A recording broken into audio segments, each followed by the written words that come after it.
ஏக இறைவனின் சாந்தியும் சமாதானமும் நம் அனைவரின் மீதும் உண்டாவதாக.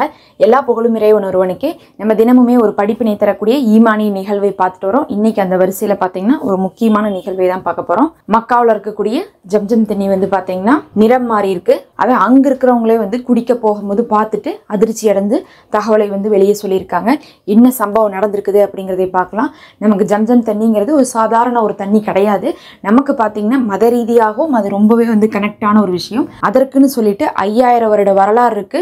நமக்கு தெரியும் ஒவ்வொரு மதத்திலையும் பாத்தீங்கன்னா சில விஷயங்கள் புனிதமானதாக இருக்கும். அப்படி பார்க்கும்போது இஸ்லாத்துல இப்ப நமக்கு நபி ஸல்லல்லாஹு அலைஹி வஸல்லம் அவர்களுக்கு பின்னாடி பாத்தீங்கன்னா கொடுக்கப்பட்ட புனிதமான விஷயத்துல ஒரு சில விஷயங்கள் முன்னாடி நபிமார்களோடதும் சேர்ந்து தொடர்ந்து வந்துட்டு இருக்கு. அதுல பாத்தீங்கன்னா இப்ராஹிம் அலைஹிஸ்ஸலாம் அவர்கள் இஸ்மாயில் அலைஹிஸ்ஸலாம் அவர்களுடைய காலத்திலிருந்து இந்த ஒரு நீரூற்று பாத்தீங்கன்னா தொடர்ச்சியாக இருந்து கொண்டிருக்கு. இதை பத்தி நம்ம சொல்லும் போது ஒரே ஒரு வரலாற்று நிகழ்வை தான் நம்ம நினைவுபடுத்தணும். இப்ராஹிம் அலைஹிஸ்ஸலாம் அவர்களுக்கு அல்லாஹுடைய கட்டளை வருது. இஸ்மாயில் அலைஹிஸ்ஸலாம் அவர்களையும் ஆஜரா அலைஹிஸ்ஸலாம் அவர்களையும் நீங்க அப்படியே விட்டுட்டு போங்கன்னு சொல்லிட்டு. அவங்களாம் எங்க இருக்காங்க? அப்ப சஃபா மருவா இருக்கக்கூடிய அந்த மக்காவுடைய பகுதியில தான் இருக்காங்க. இன்னைக்கு காபா எங்க இருக்கோ அந்த ஏரியா அப்ப எப்படி இருந்துச்சுன்னா பாலைவனமா இருந்துச்சு. பாலைவனத்துல அங்க இருந்ததே ஒரே ஒரு மலை தான். மலைனா சஃபா மருவா அப்படின்னு சொல்லக்கூடிய மலை இருந்துச்சு. அதுக்கப்புறம் பாலைவனமா இருந்துச்சு. அந்த மணல்ல நபி இப்ராஹிம் அலைஹிஸ்ஸலாம் அவர்கள் அல்லாஹுடைய கட்டளை வந்துருச்சுன்னு சொல்லிட்டு தன்னுடைய மனைவியும் குழந்தையும் விட்டுட்டு போறாங்க. அப்படி விட்டுட்டு போனதுக்கு பிறகு அந்த மனைவி என்ன பண்ணுவாங்க? ஒண்ணுமே பண்ண முடியாது. அங்க பாலைவனமா இருக்கு, ஆட்களே இல்லை, சாப்பிட்றதுக்கும் எதுவும் இல்லை, தண்ணியும் எதுவும் இல்லை. அந்த சமயத்துல அந்த கை குழந்தையாக இருந்த இஸ்மாயில் அலைஹிஸ்ஸலாம் அவர்கள் அழுகுறாங்க ரொம்ப நேரமாக அழுகுறாங்க. அந்த சமயத்துல தான் இஸ்மாயில் அலைஹிஸ்ஸலாம் அவர்களுக்காக தங்களுடைய தாயார் மலை மேல ஏறி ஏறி போய் பாக்குறாங்க. சஃபாவுக்கும் மருவாவுக்கும் நடுவுல போய் பாக்குறாங்க, எங்கேயாவது தண்ணி கிடைக்குமான்னு சொல்லிட்டு. அதுக்கு பிறகு பாத்தீங்கன்னா பார்த்தா குழந்தைக்கு பக்கத்தாலேயே நீர் விட்டுருக்குது. அதை பார்த்து அவங்களே ரொம்ப அதிசயிச்சு போனாங்க. அல்லாஹ் பாத்தீங்கன்னா அந்த குழந்தையுடைய பாதத்துக்கின் கீழேயே என்ன பண்ணா நீரூற்றை ஒன்றை ஏற்படுத்தினால். அதுதான் அந்த ஜம்ஜம் தண்ணி. ஃபர்ஸ்ட் தண்ணி வெளியே வருது, அதை தடுக்கிறாங்க. அதை அப்படியே என்ன பண்றாங்க, சுத்தி வேஸ்ட் ஆகக்கூடாதுன்னு சொல்லிட்டு கல்லெல்லாம் வச்சு கட்டுறாங்க. அப்படியே அது என்ன ஆயிடுச்சுன்னா கிணறாக மாறிடுச்சு.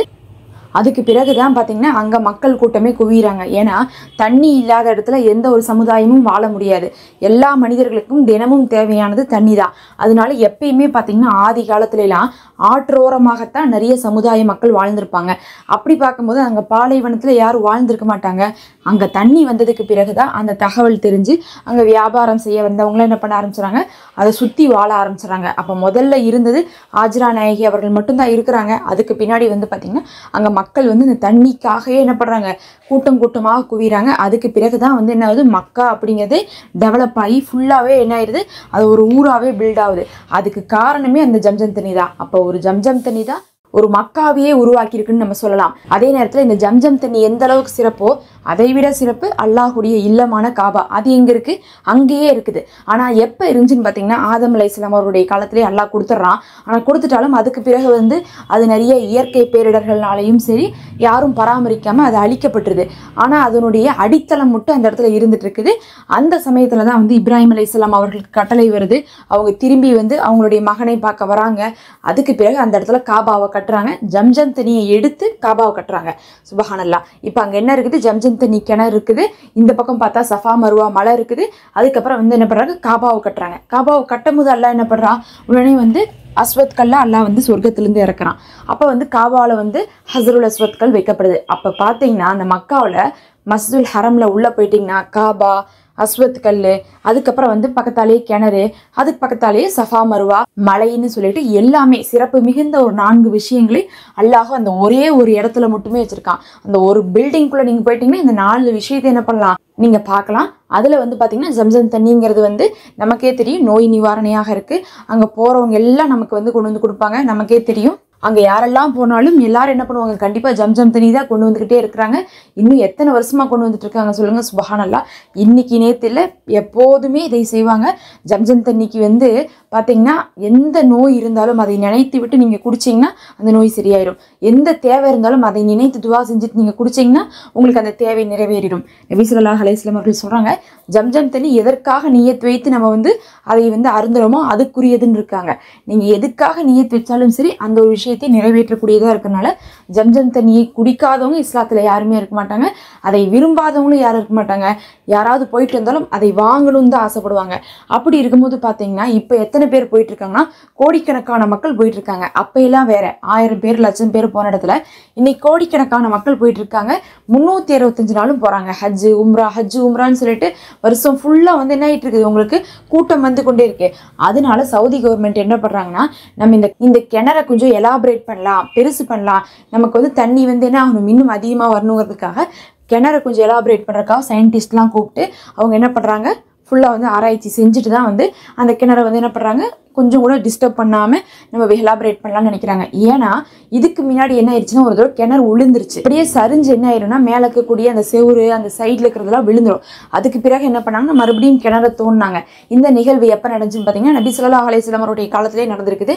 நபி அவர்கள் பிறப்பதற்கு முன்னாடி அவர்களுடைய பாட்டனார் என்ன பண்ணுறாங்க, கிணறை மறுபடியும் வந்து என்ன பண்ணுறாங்க, புனரமைக்கிறாங்க. இந்த மாதிரி வரலாற்றில் ஒரு சில தடவை வந்து ஜம்ஜம் கிணறு வந்து என்ன இருக்கு, விழுந்திருக்குது, அப்படியே கிணறே விழுந்திருக்குது.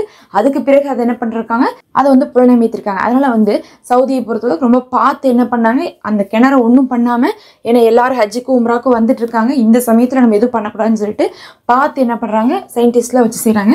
அப்போ சயின்டிஸ்ட்லாம் பார்த்துட்டு என்ன பண்ணுறாங்கன்னா நிறைய வந்து அந்த போர் போட்டு அதுக்கப்புறம் வந்து நிறைய மிஷின்ஸ்லாம் வச்சு என்ன பண்ண ஆரம்பிச்சிட்டாங்கன்னா அதிகமான தண்ணியை ஒரே நேரத்தில் பம்ப் பண்ணுறது அப்படிங்கக்கூடிய ஒரு கான்செப்டில் அவங்க வந்து ஒரு ப்ராஜெக்ட் எடுத்து செய்கிறாங்க.